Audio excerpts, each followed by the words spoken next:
Listen, I can't wait for the day to start. Are you like that? Have you got a reason to get out of bed? Have you got a reason to wake up? I'll give you a huge reason. Go out and win your world to Christ.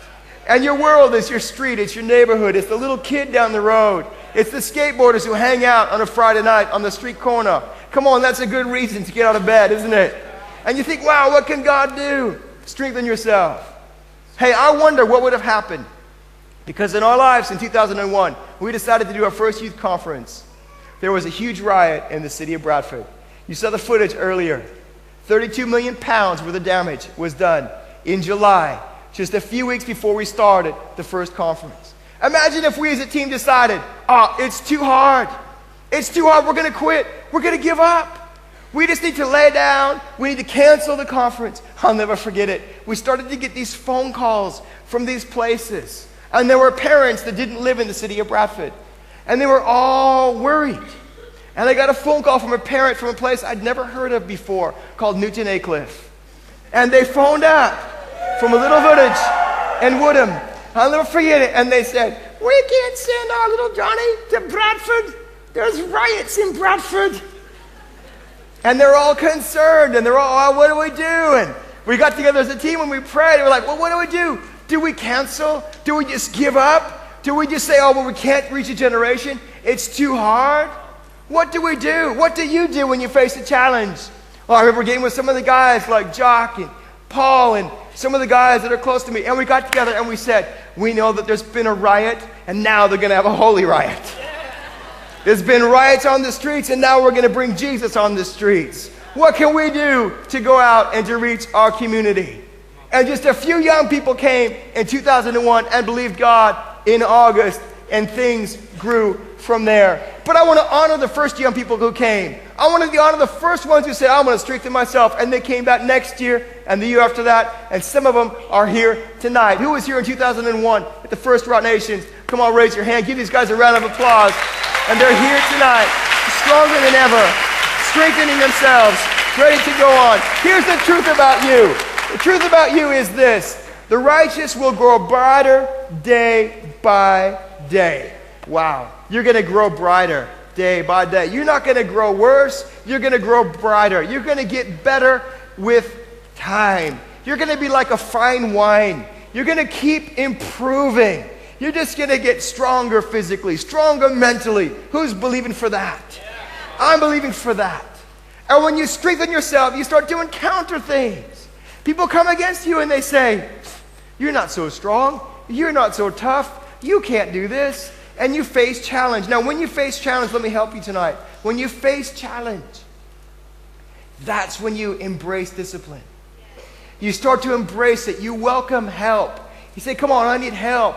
I'm going through some stuff. Who's going to help me? Who's going to strengthen me? Who's going to not tell me what I want to hear, but who's going to tell me what we need to hear to get the job done? Who's going to help me in life? And be careful who you give that access to. If people come and they tear you down and they say to you, you'll never amount to anything, you've opened your life to the wrong person. And people that have said that about you, you need to reject that comment. You need to learn how to forgive yourself. And you need to change your confession. Wake up tomorrow morning at the Holiday Inn Express in Bradford. Look yourself in the mirror and say, I am a weapon. I am formed for victory. Girls, look yourself in the mirror and say, I am the most gorgeous girl. I am a princess. It doesn't matter what others say about me. It doesn't matter what boys have done to me. I am God's princess. I am healed. I am saved. I am washed as white as the snow. And you start that confession going on. And what happens is you start to strengthen yourself. When's the last time you had a great laugh? When's the last time you laughed so much and so long and so hard that you just cried tears of joy? Come on, we're going to bring some laughing in the house of God. We're going to bring some laughter into our life. Strengthening your life isn't just getting all strong physically. It's getting strong mentally. I love people's laughs. I love them. I love to listen to laughs. I love to just sit in a crowd and start to listen to people's laughs. I know this guy, he's hilarious. I love him so much. And he laughs like this. He's a silent laugher. Okay, so he's like,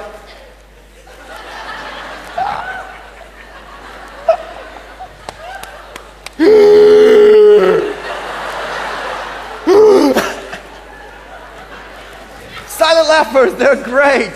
And then there's always the late adapters. They're like the people who hear the joke, or maybe they're in church, and like 30 seconds later they go, ha ha ha ha ha. And you're like, join the group. Join the group. And then you get these people, and they start this weird thing. I know, I love it. Especially some of the guys here. Anybody 16 here? 16-year-old boys in the house? 16-year-old men. I love 16-year-old boys. Okay, they are real men until they laugh. They're like this, way down here, and then they start laughing. I love it. I love it. Oh, I was thinking. I love it. I love it. I love it. That's just great. But I got to give it to the girls. When the girls start laughing, okay, this is a bit scary. These are the shriekers. Watch out for the shriekers. When they start to get strong and they start to get happy, they're just like this. You think somebody shot you? They're like, I mean, you can be talking about anything. All of a sudden, they're like, yeah, there she is. She's in the room. Telling you, they're gonna be here. They're gonna be here. But okay, these are my favorite. These are my favorite laughers. Okay, these are my favorite laughters. These are what I call the volcano laughers. Are you ready? These are the people that go. I love them. They're my favorite. They're my favorite. And okay, I know I'm talking about strengthening yourself, but the people who are the biggest in size are the biggest laughers. I don't know why that is. I'm like, bring it on. I want to hang out with you. And I want to give him a big hug. And I love hugging a volcano laugher, because when you hug a volcano laugher, they volcano laugh with you. And you're like, I love volcano laughers. I love it. So in my home where I live, I love it. My little girl, she's a shrieker. Ah! I get them all wound up. She gets all the little girlfriends over, and then I hear him go, ee! Ah! My little boy Noah, he catches up about 3 weeks later. Ha ha ha! And that's it. I love laughter. Strengthening yourself. Man, you're going to strengthen your sense of laughter. Go watch a film. Man, I've got a whole repertoire of old films. Man, I get Dumb and Dumber out so many times. I love it. Oh, it's a classic. I love it. Find a film, man. And I'll tell you what, I start watching films, funny films, and if they're not funny enough, I just switch them off and we make our own laughter up. Because if the film's not funny enough, switch it off. Listen, you've got to learn to laugh at yourselves and laugh at life. And if you don't understand how to do that, then you need to strengthen yourselves. You're a plunker. You are. You just need to get over yourself. Oh, you can't say that. No. If you can't laugh at yourself, you're not strong enough yet. If you can't laugh and learn that you're secure in God, and other people can't rock your security, you need to come to Rocknations more. You need to learn that your life isn't about what you do or what you say or what you look like. Your life is about what Jesus Christ has done in your life. Your life is about that you are built on the foundation of Jesus Christ. The gates of hell will not stand against it. The demons will not stand against you. So, big deal if you forgot your car keys. Big deal if you ran over a cat. They needed to die anyways. Big deal, get over it. Your life is built on who Jesus is. Strengthen yourselves. Strengthen yourselves. Some of you are like, you're those people who like to get into everybody else's world and strengthen other people. Oh, I'll be strong for other people. And you ignore the challenges in your own life. You're like the person who has a log in your own eye. And you focus on everybody else's speck. And you get your log out. There's a problem over there. Your girlfriend's got a problem. Just knock down the whole front row because you saw a little speck whilst you're denying your log. You have a log in your eye. No, I don't. You have a log in your eye. No, I don't. You have an unsaved boyfriend. So, you don't go to church. So. Get rid of your log. Get rid of it. Hey, you got to get over it. You see, the Bible calls that your past. Your past is simply this.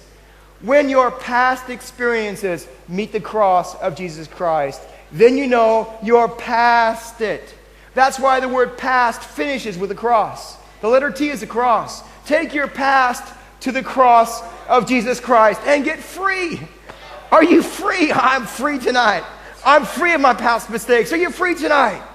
Are you free of letting people down? Are you free tonight? Take it to the cross of Jesus Christ and learn what freedom really means. I love freedom. Freedom is awesome. Freedom to dress like you want to dress. Freedom to listen to music. Freedom to eat all kinds of amazing things. Freedom to shout in church.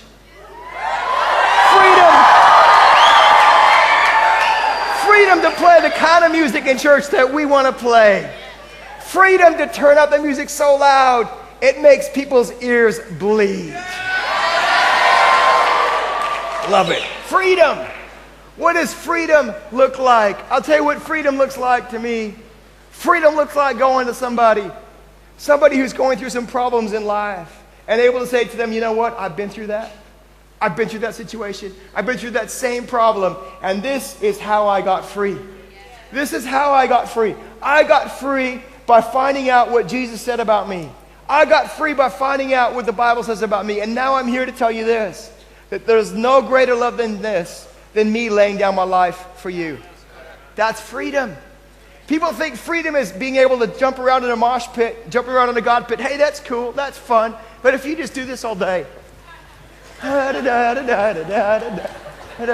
okay, freedom never felt so good. Never felt so good. Freedom never felt so good. You're just jumping around. Okay, freedom never felt so good. Great. Okay, I'm glad you're free. I'm glad it feels good. What are you going to do next? What are you going to do with your freedom? What are you going to do, young people, with your freedom? You're saved. You're going on with God. You've got your whole lives in front of you. So take your freedom and fight for somebody else's future. Take your freedom and say, I'm going to fight for the future of my local church. I'm going to fight for the future of my youth ministry. My youth ministry is going to be the biggest in all the world. Come on, let's get that going on in your church. Because you got a great God. You got to change your confession. You say, Steve, no, you don't understand. You've not been to my church. No, you don't understand. You don't know what my church is like. You're right, I don't, but I know who God is. I know that God is the I am. You're right, I haven't been to your church. You're right, some of your churches I haven't been to. But when you know the I am, He can turn it all around. When we were here in Bradford, if you were to come 15 years ago to Bradford, oh my gosh. The most radical song we did was this country western song called God is Good All the Time. Let my soul. Country western is just from the devil. Gone. It's about the cat dying and the car breaking down and the wife who left you and the girlfriend who still thinks you're ugly. I mean, that's what country music is like. So take country music, reverse it.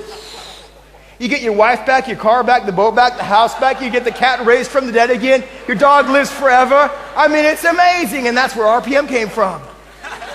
And it's like when you get that going on in your world, then you know how to strengthen yourself. Which brings me to my next point. Your future depends on you taking note. Your future depends on taking note. What does taking note mean? It means that you need to be studious. You need to be a learner. Are you a learner in life? Now, this is important. You need to understand this because if you've been put off from learning through your educational background, you need to understand that you can still be a learner in life. You can still be somebody who applies yourself and works in your world. You can still be somebody who looks at the facts and says, okay, that was the fact. That was a real thing, but even though I see that that was a real problem, I'm not going to stay there. I'm going to take note and I'm going to move forward. You know, I don't know if you like to watch sports on television, but you know, I love it. And this year was the Olympics. And I love the Olympics. The Olympics I just get so into. And I was so moved by this snowboarder. Okay? Because snowboarding just fascinates me. And in the last Olympics, there was a snowboarder called Shaun White. Okay, this guy's amazing. Okay? He's the best snowboarder in his generation. And he's up here. That's my buddy.